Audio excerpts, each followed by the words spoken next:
arrived at the Autodromo Jose Carlos Pache in Interlagos, Sao Paulo for the running of the Brazilian Grand Prix, the final race of the season, where 3 drivers still have a mathematical chance of winning the driver's title.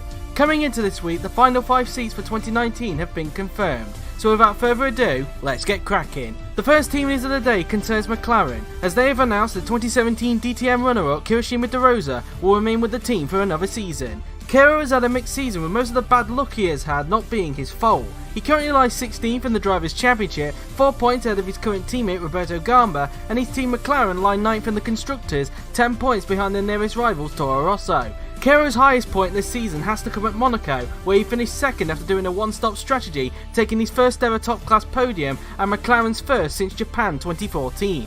Kiro will be relieved to still be in the top class next season, and he'll be looking to put 2018 behind him and have a better 2019. He will partner alongside Paolino Tomaselli, who was confirmed at McLaren back at Hungary.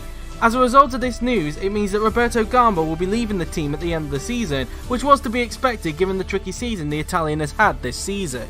And unfortunately for Roberto, the news doesn't get any better, as the second team news concerns Alfa Romeo, as they have announced after so much speculation that Italian GP2 veteran Andre Vaderi will make his top class debut with the team in 2019. Andre has had a mixed 2018 season in GP2, with the second half of the season faring better for him.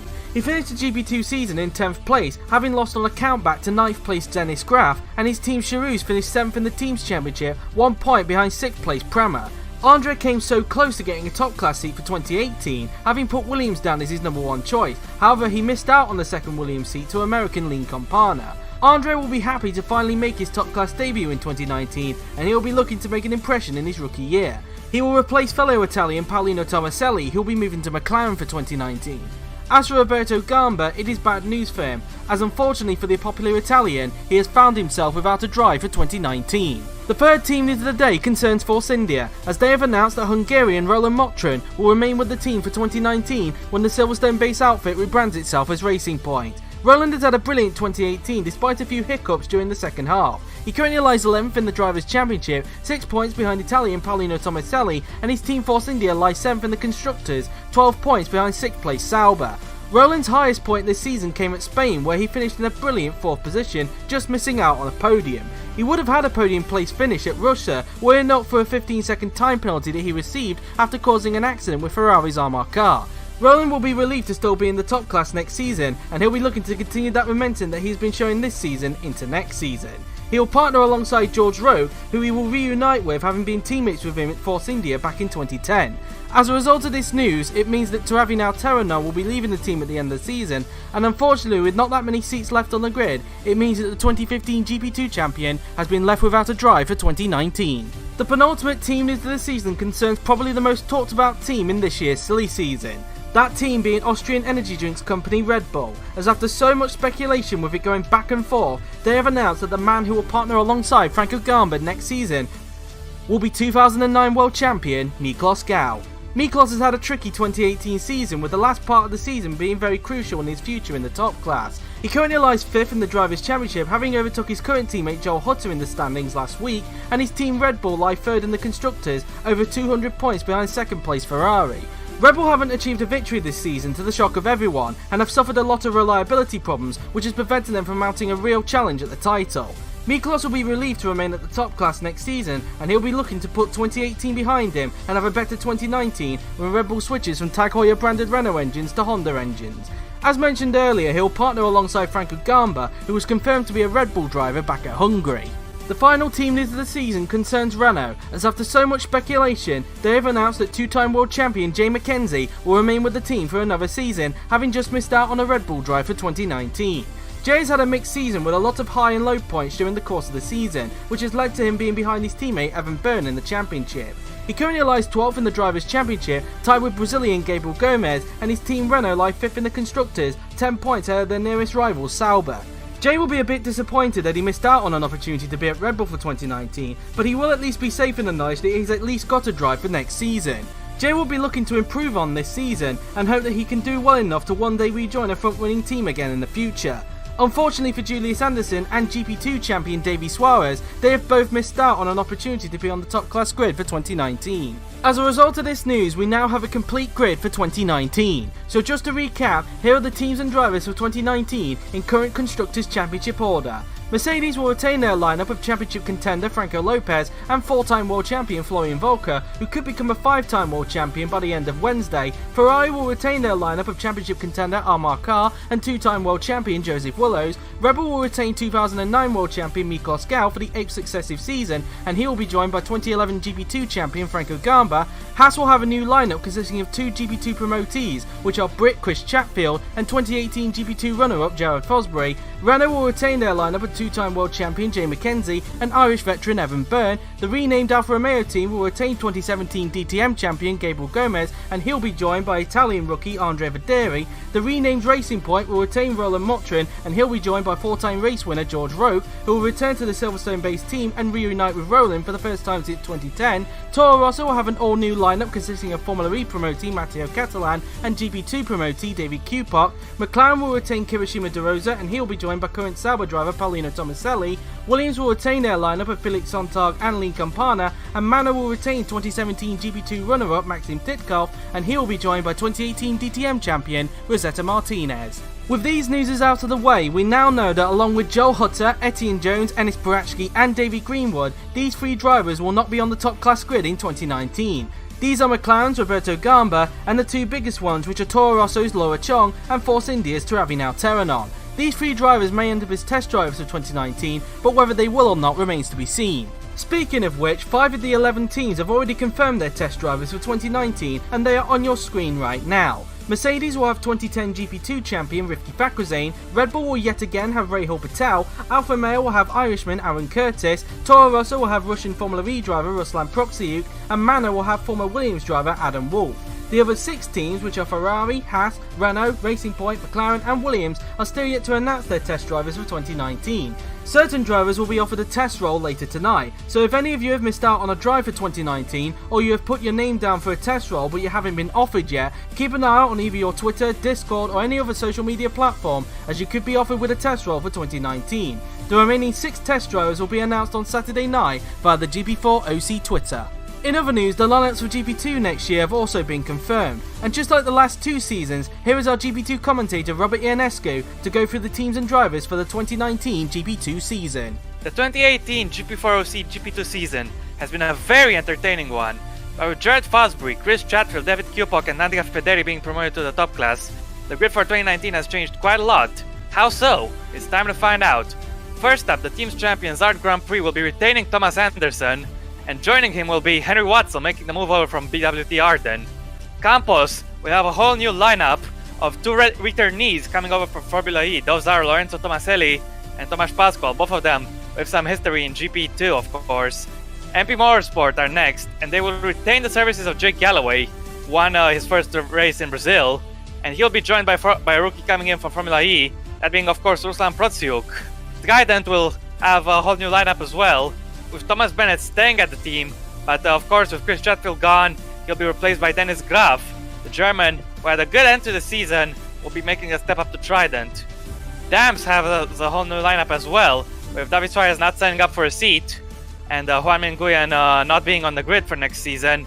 Their lineup will consist of Daniel Adventure and Isaac Fasheray. Prima Racing is up next, and they're the only team to retain the same lineup from last season. That lineup, of course, being Aaron Curtis and Ben Zwallinger. They've had a decent season in 2018, but they'll be hoping for some better action in 2019, some better results. Up next is Charouz. They're going for a different name though, and they'll be known as Sauber Junior Team by Charouz. Of course, with the main Sauber team being renamed to Alfa Romeo in the top class. Chuck McCarthy will be remaining at the team, and he'll be joined by the BTCC champion, Gabriel Quintino, making his GP2 debut. Rapax is up next, and they have a whole new lineup. 2 rookies making the move from Formula E, and those are Mariko Kalevic, the Bosnian driver, and he'll be joined by the New Zealander Joel Watterson. Up next is BWT Arden, and Kyle Burns will be remaining at the team, and he will be joined by a driver making the step up from DTM, and that being of course Dudu Kurbi. Up next is a team previously known as Russian Time, now they're known as Univertuasi Racing, and Max Killen, the 2018 Rapax driver, We'll still have a scene in GP2. He'll be moving over to Univertuasi, and he'll be joined by the new debutant from DTM, Rahul Patel. The Brit will be hoping for a good GP2 debut season. Finally, the last remaining team is Carlin. Nicholas Zorbach will be remaining on the grid with the British team, and he'll be joined by the returning Jamie Griffiths, with the Welshman coming back from DTM.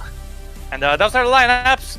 We've had a crazy entertaining 2018 season, and I just can't wait for 2019. Let's hope it's just as entertaining, if not even more. Thank you to Rob for yet again going through the teams and drivers for next season's GP2 Championship. It is looking like it will be another great season for Tier 2.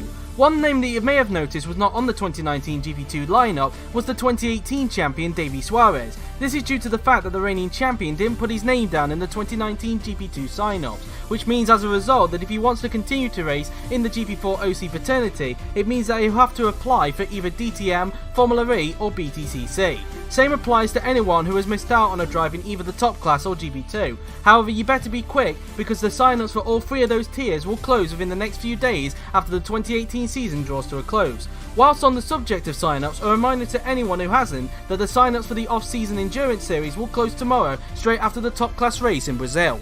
And finally, in other news, these are the criteria that the championship contenders need in order to win the title.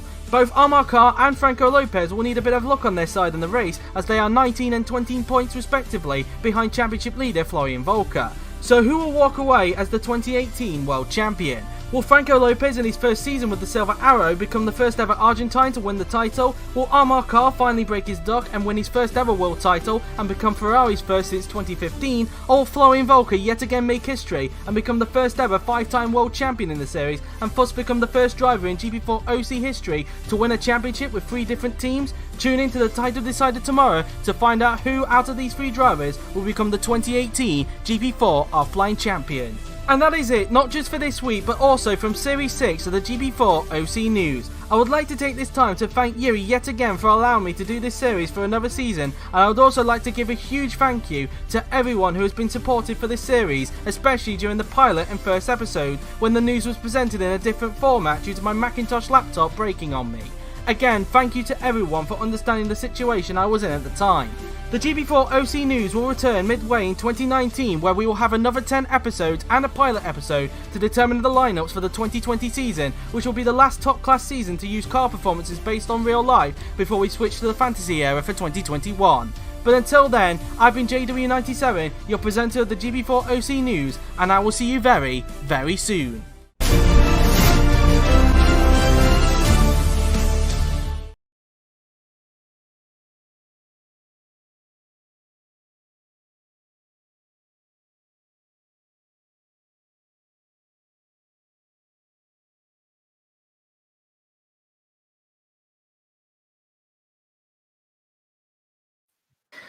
And soon being now, of course, because it's my voice again.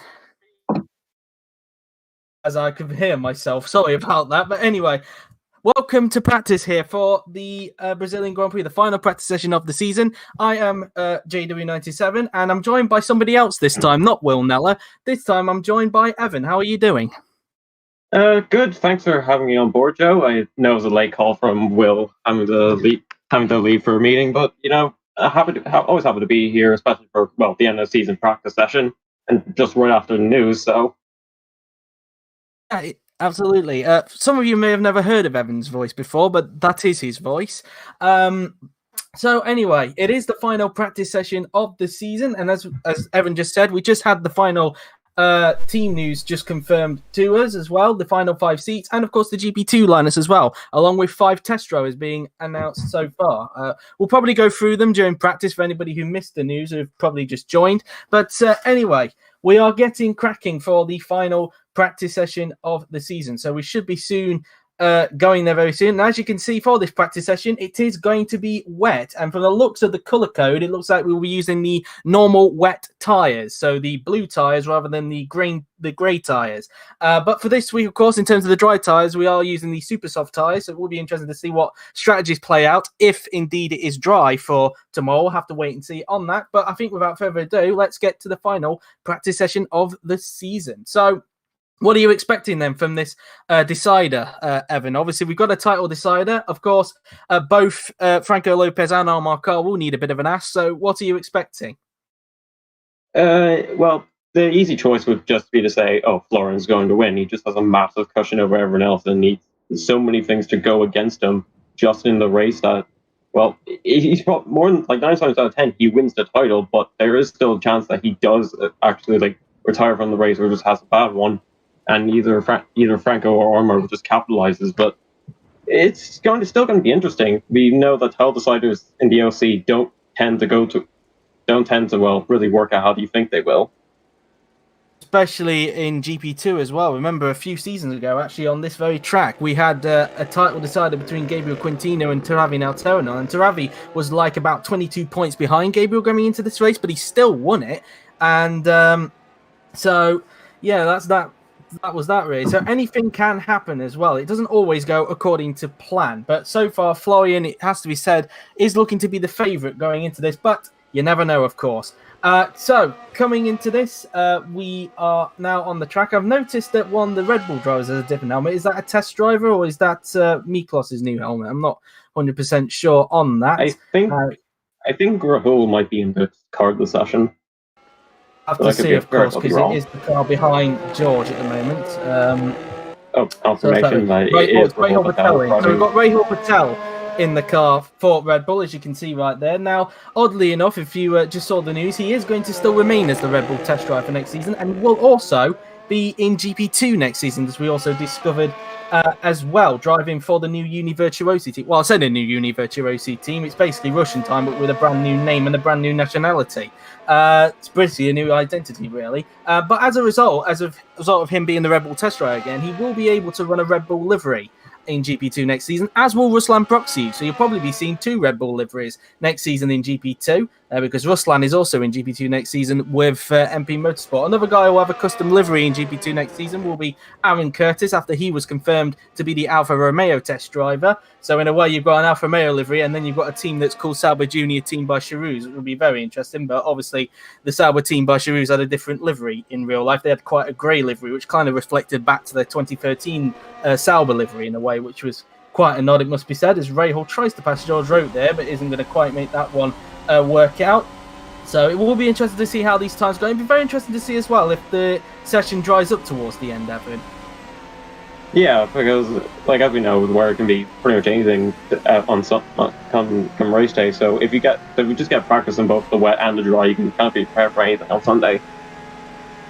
Yeah, absolutely. And just to answer a question for Jafari, it will close. Those sign-ups for DTM, Formula E, and BTCC are still open at the moment, but they will close within the next few days after tomorrow's race draws to a close. So within the next few days after that. In terms of the remaining test drivers, they'll be announced on Saturday night, as I mentioned, and so on the lookout for that as Garma just makes his way around the hairpin there. Florian Volker is also on the racetrack as well. He's just right behind Franco. Franco, of course, who will be driving for Red Bull next season. This is, of course, his last race for Haas. And it's also George Rote's last race for Haas as well, because both of them are moving to different teams. Franco going to Red Bull, and George, who's just crossed the line into second position, moving over to Racing Point. In fact, returning to the team for the first time since 2010. Nico, by the way, you are still in GP2, so don't feel like you're being deflated here. Just letting you know. Because I think you kind of reacted too soon there. So Volker now goes to the top by 0.2 of a second, as Patel on a green lap, but he's going back into the pits anyway, and it probably would have been affected anyway because of George holding him up. So a bit of a traffic jam starting to form up behind George Roke at the moment, as he makes his way up the hill. Of course, this is George's last race at Haas before he goes back to Racing Point for the first time since 2010, as Michael Clark is also in the car as well, it must be said, the test driver for Williams, although this will be potentially his last appearance as a Williams test driver. Who knows whether he will be still after this season, because the Williams test seat is still yet to be confirmed, but we'll have to wait and see, of course, as George Rote makes his way towards the hairpin, still carrying a huge traffic jam around him, essentially a little mini Truly train forming up behind as the two manners decide to battle. As they go side by side through there, and well, sadly this is not the race, fellas, so sadly no dead heats. At the moment, I've just noticed Joseph Willows has actually gone to the top, only by 0.06 of a second ahead of Florian Volker, his former teammate. And yeah, so it's definitely at the top. As Clark currently 21st at the moment for Williams. In terms of the other test driver, Patel, he's only in 13th position due to being held up by George Rote, as Rote just finished a lap there, as Garma now then trying to get past Laura Chung, who is, of course, entering her final race for now, at least. I wouldn't say it's the final race for definite, but for now it is a final race in the top class because, of course, she will not be on the top class grid in 2019. And yes, that is Evan in the commentary box, Armar, you are hearing. So just for some clarity. And so Rahal, of course, carrying a custom helmet, as some people have pointed out as well. It's a very nice helmet, it must be said. As Lopez coming up to the back of the two Manners at the moment, having his lap close to the back of them. Yeah, very close indeed. As Campana goes for 12th in the Williams order, and just hangs back, try to get the slipstream. It could be good practice for Sunday if you could just get turn one is just going to be such a good overtaking spot on Sunday, so just get as much practice in as you can. To be fair, ever since the hybrid era, I've noticed as well, the Brazil has usually produced quite an exciting race because before we had the hybrid era, Brazil was not really known for being a very exciting race on Grand Prix 4, but it seems ever since we moved to the hybrid era, it seems to have turned up a notch, it must be said, especially last season's finale, which was very, very tense between the two Mercedes drivers. Whether we'll have something like that with Florian Volker this season, I'm not 100% sure, but he's obviously got a bit too big of a gap. Well, at the same time, the gap between Nella and Mackenzie was quite big at the time, and that nearly went the way of Jay Mackenzie. But Will Nella did, in the end, pull it back towards the end. But anyway, for those of you who've just tuned in and have probably missed out on the news, I'll just remind you of the lineups for 2019 because we do now have a complete grid for the 2019 top class season. We'll go through constructors order. Mercedes will again retain Franco Lopez and Florian Volker. Ferrari will retain Amar Kar and Joseph. Well, Red Bull will retain Miklos Gal after he saved his career, and he'll be joined, of course, by Franco Gamba. Haas will have an all-in lineup consisting of Chris Chatfield and Jared Fosbury, two guys making the step up from GP2. At Renault, they'll be retaining Jay Mackenzie and Evan Byrne. Over at Alfa Romeo, they'll be retaining Gabriel Gomez, but he'll be joined by Andre Vaderi, who'll be making the step up from GP2. Racing Point, they'll be retaining Roland Motrin, and he'll be joined by George Rote, the two of them reuniting for the first time since 2010 at the same team, ironically. Same team, different name, a decade apart. Yep. So a bit of a reunion there, a bit like what Renault did this season, in fact, with Jay Mackenzie and Evan Byrne. Yeah. And we'll be continuing to do that in 2019, as now Miklos Gal is trying to do something that his test driver teammate couldn't do, Rahal Patel, a little bit early on, and try and get past George Rote, but he, just like Rahal, isn't able to do that. And just far too good in the straight line. Like the Ferrari ending in the season has just been like phenomenal for pretty much any team that's had it, especially at the start of the season. Yeah, absolutely right. As I realise, I'm looking at the stream by accident, as I should be looking at Discord there. So no wonder I sounded a bit behind. I do apologise, guys. Let me just close Twitter for a minute. So there we go. So now Terranon now then crossing the line does not improve on that lap, as it's kind of free wide there going out of the pit lane there between the two McLarens and the Ferrari of that looks like Joseph Willows. It is Joseph Willows because of the yellow helmet. That could have gone very wrong very quickly. It just kind of shows you how good Joe is. He just navigates that like no problem. Yeah, absolutely. Probably the experience coming into play there. As now Terranon, of course, this is his last race in the top class for now. We're not going to say forever. It's for now because, of course, he'll not be in the top class next season after just missing out on being retained by Force India / Racing Point. But hopefully we will see him in the game in the top class again in the future. Same with Laura Chung and Roberto Gamba, of course. Who knows? Maybe we could see the guys who didn't sign up to the top class for next season and it's in the top class this season make a comeback in the future. I'm talking specifically, of course, about Joel Hutter, Etienne Jones, Ennis Parachki and David Greenwood. Maybe we'll see those guys again in the future, but who knows? As Patel goes to second there, 1,000th off for Joseph Wells, and then Volker decides to go to the top taking off. Well, I was just taking off the top by Volker, 3/10 ahead of everyone else. Volker's just been in the zone last few races. He in a way, he just kind of seems unbeatable at the moment. I just realised that was Joel Hutter there in the other Red Bull, not Miklos Gal. I do apologise there. As now turn on now, then coming across the line, not an improvement, I don't think. No, it won't. With just under 16 minutes to go in this session. But anyway, I was talking about the lineups a little bit earlier when we were at Racing Point. Toro Rosso, they'll have two rookies in their lineup, consisting of Matteo Catalan, which a lot of people didn't see coming, and David Kuplok.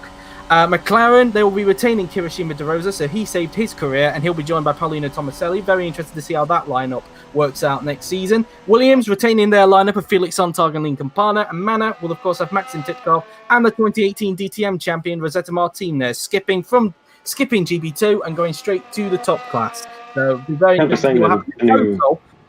Total, we actually have 6 rookies on the grid next season, no returnees. So I don't know if that's an OC record at all, but I think that is a record, at least in the modern era, with like 4 or more tiers.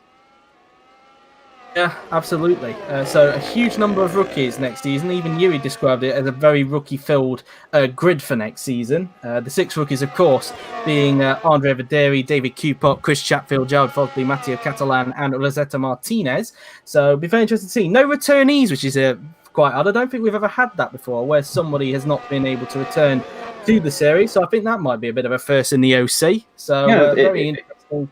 Like, next season definitely kind of feels like the changing of the guard in a way. Like, there's just so many new and young drivers coming after the grid, and well, you kind of have to wonder how many of like the veterans of the series are going to be here by the time we hit the 2020, 2021, 2022 even.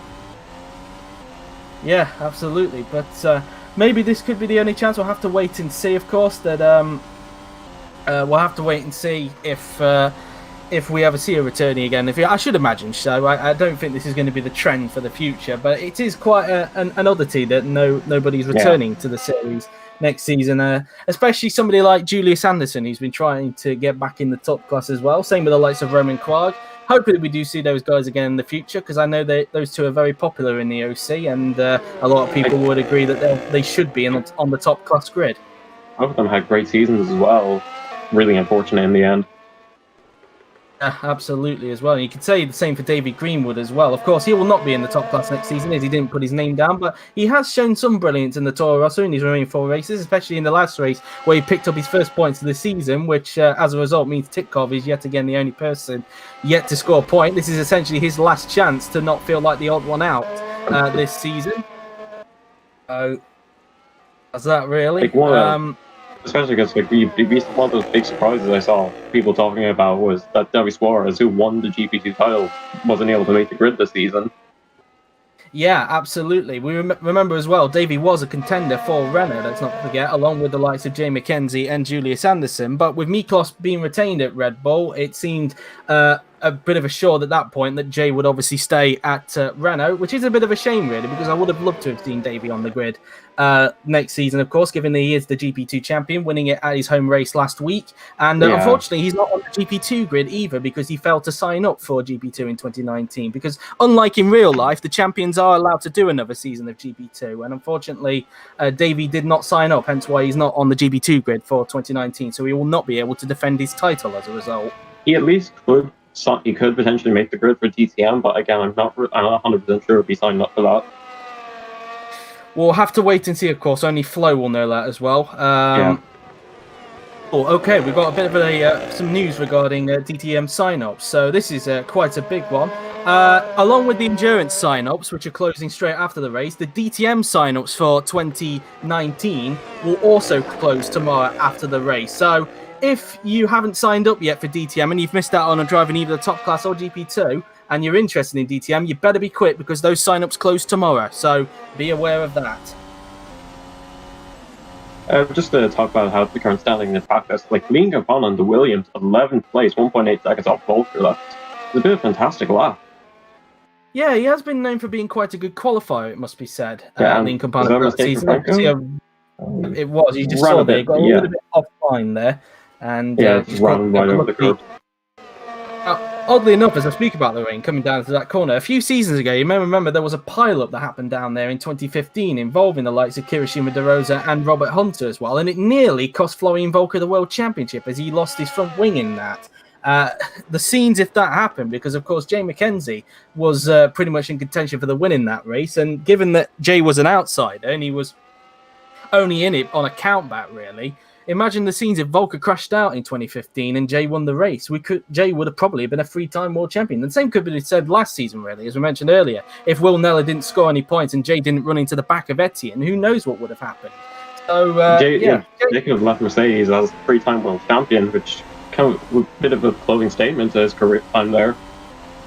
Yeah, exactly. Of course, I think Jay, as I said in the news video, will probably be a little bit deflated that he missed out on the Red Bull drive for 2019. But hopefully, in the future, we will see him in a top class, in a front running car again. I say top class; they're all top class cars. As in a front running car. He could return to the front with Renault if the 2021 regulations go his way. Yeah, if he stays in the long term, that is a good point, yes. Because, of course, next season's sign-ups, they'll, of course, be the last sign-ups to... They'll obviously be the last season to use the real-life car performances, of course. 2021 will be when the fantasy era kicks in, and it just doesn't seem... You know, it just feels odd that time has gone quick at the moment. We are getting close to the fantasy era, which is probably, from what I've seen, probably the most hyped era that everybody's talking about with this series.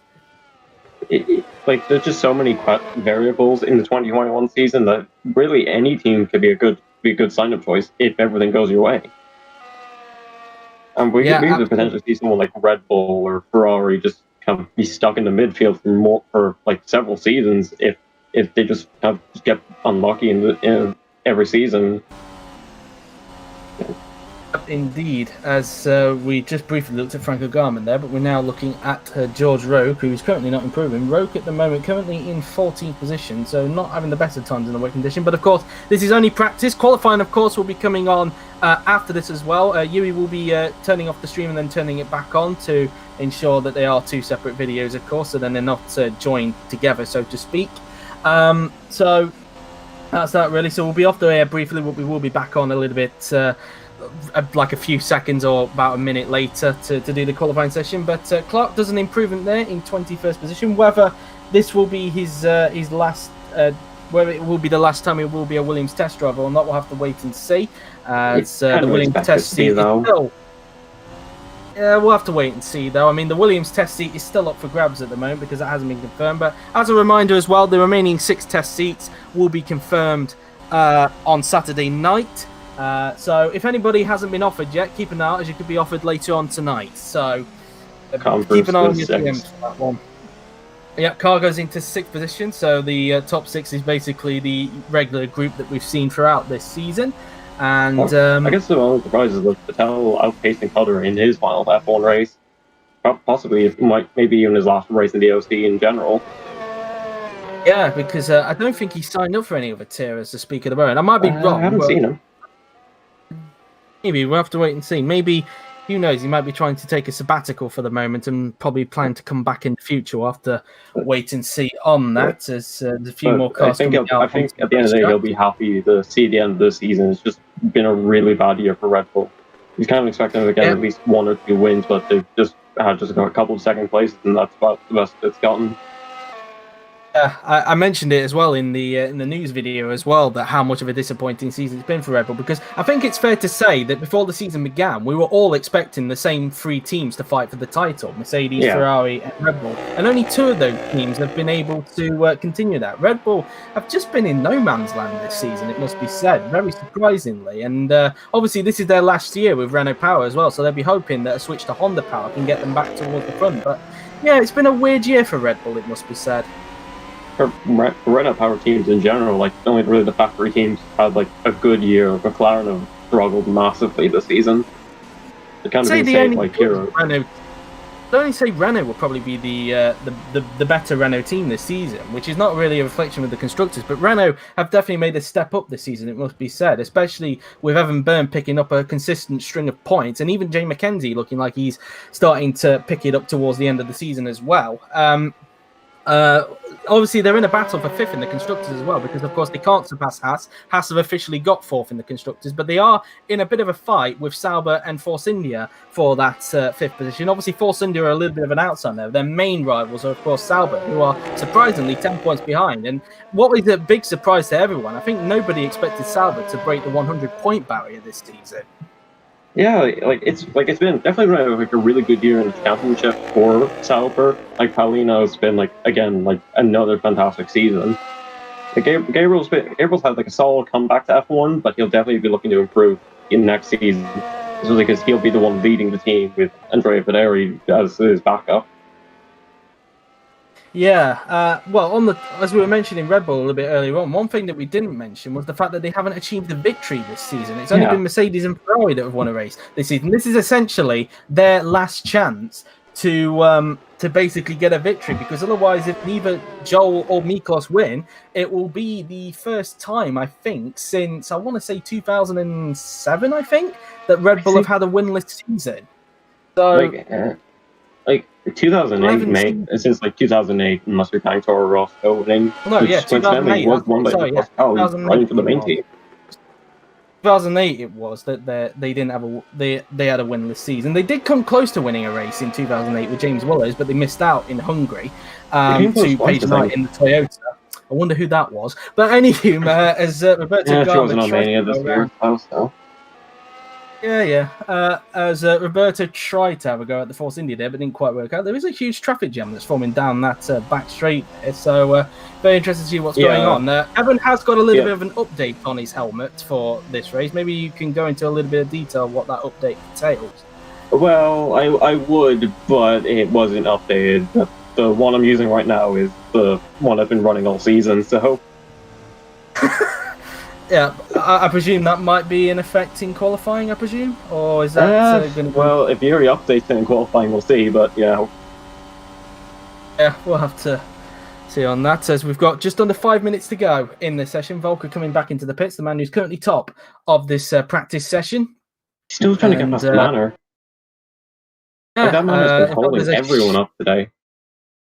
That Mano is pretty much doing a bit of a truly train himself there. I'm not sure. I think that looked like, I think it was Titkov that was holding up that train, because obviously Etienne Jones carries a Nico Rosberg helmet, and Titkov carries a Danica Fiat helmet. And in fact, I can't really tell. I think it might have looked like a Nico Rosberg helmet. As you just pointed out there, that was a very close moment at the pit entrance.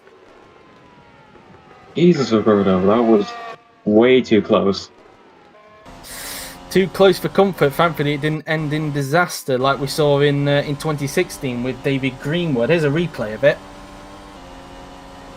Well, he tried to get out the suction in Force India, but just nearly goes right into the back of Mercedes.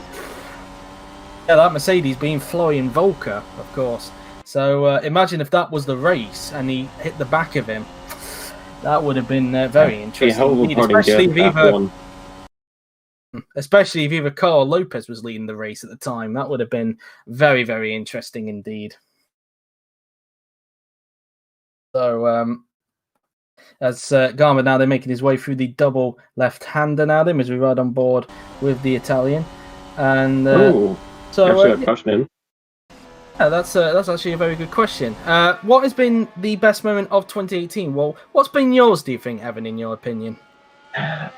Well, not to speak from personal experience, but it would have been like almost getting pole in Hungary, but then like somebody actually mentioned it in chat.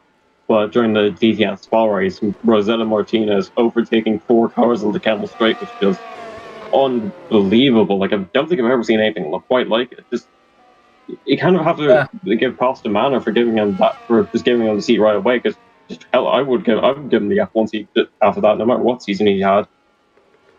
For what you call bravery with that overtake. I think similarly, there has been 2 moments. I would say the near pole position for Evan Byrne that nearly happened in Hungary. Imagine the scenes if he was able to hold on to that pole position. And but the second one as well, I would say one of the best things I think we saw this season, which really shocked Yuri, was the triple overtake that Laura did at Shanghai. It really shocked the host, that did, how she was able to pull that one off. Like, it's such a massive shame Laura won't be on the grid next season. She's had a fantastic debut season. Unfortunately, just the sign-ups didn't go her way. Yeah, it is a shame, really, that she won't be on the grid next season, who's putting out. But hopefully we do see her again in the future, because I would love to see her back in the top class, because she has been a breath of fresh air, it must be said, for the top class. Especially with the amount of brilliant overtakes that she's done this season, as Roland gets a little bit out of shape there through into that corner there, but luckily very easy to do that, though.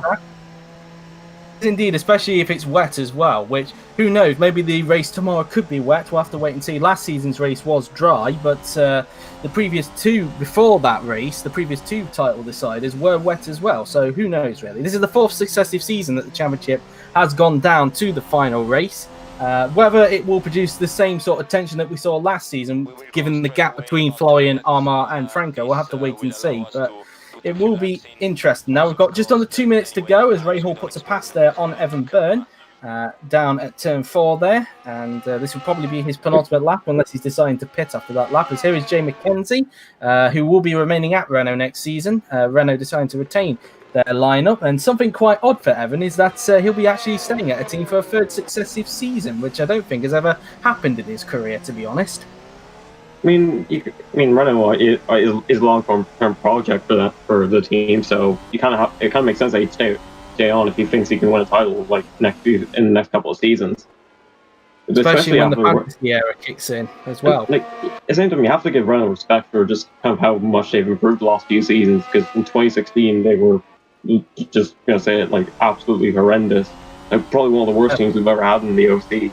And to see that they're now fifth in the constructor as well, you have to give them credit. Yeah, a massive step up from Renault since their return to the top class. We have just under a minute to go. Rahul Patel is crossing the line. He'll have will he have one more lap or will he come back in? No, he's going to do one more lap. Byrne crosses the line. He'll do another lap. Hutter will just get one more lap in as he's just come out onto the racetrack. And it'll be very interesting to see who's going to be the last across the line, because unfortunately on Grand Prix 4 it's got quite a tricky system, which if you have X-Patch installed, it for some reason doesn't take into account who was the last person to cross the line before the checkered flag came out. So obviously we have to do it manually on Grand Prix 4 as Kirishima De Rosa comes back in, as will his teammate Roberto Gama, as will Jay McKenzie as well. Now Teranon will just get one more lap in the Force India. And just about avoiding Jay McKenzie there as the two-time world champion was making his way into the pits. And Roland is going to cross the line, and he doesn't improve. He's going to do one more lap. Florian will get one more lap in. He was probably just coming in for a splash and dash. And I think Florian will actually be the last one to cross the line because Lincoln Parner is a bit far away from the checkered flag at this point. Yeah, at the same time for Lean, it's been a good debut season. It's going to hope that Williams can just like reverse the momentum, because they've just been on a downturn like ever since like 2015, 2016.